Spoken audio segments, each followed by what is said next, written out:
Hi friends, ఎలా ఉన్నారు? నా పేరు సంజయ్. ప్రజెంట్ ఈ వీడియోలో ఈ కస్టమర్ మనకి ల్యాప్‌టాప్ ఇచ్చాడు.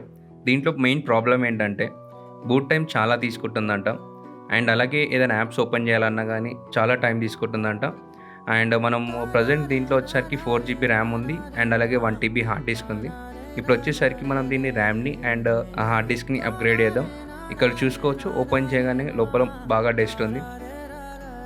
అండ్ ఇక్కడ ఫ్యాన్ చూసుకోవచ్చు, ఎగ్జాస్ట్ ఫ్యాన్. మనం దీంట్లో వచ్చేసరికి 8 జీబీ DDR4 ర్యామ్‌ని ఇన్‌స్టాల్ చేసాం. అండ్ అలాగే హీక్విజన్ 128 జీబీ ఎన్‌విఎంఈ ఎస్ఎస్‌డీని ఇన్‌స్టాల్ చేసాం. అండ్ మొత్తం ఇన్‌స్టాల్ అయ్యాక మొత్తం బాగా క్లీన్ చేసాం ఇంటర్నల్‌గా. ఇక్కడ చాలా క్లీన్‌గా ఉంది. అండ్ ఫైనల్‌గా చూసుకుంటే విండోస్ 11 ఓఎస్ అండ్ అలాగే అన్ని అప్డేట్స్, డ్రైవర్స్ అండ్ బయోస్ కూడా అప్డేట్ చేసాం. అండ్ ఫైనల్‌గా మొత్తం ల్యాప్‌టాప్‌ని క్లీన్ చేసాం. ఇక్కడ చూడొచ్చు ఫైనల్ లుక్ ఎలా ఉందో. ఇప్పుడు బూట్ టైమ్ కూడా చాలా బాగా డిక్రీజ్ అయింది. అండ్ ఇలానే మీకు ఏమైనా ప్రాబ్లమ్స్ ఉంటే ప్లీజ్ డూ కాంటాక్ట్ us.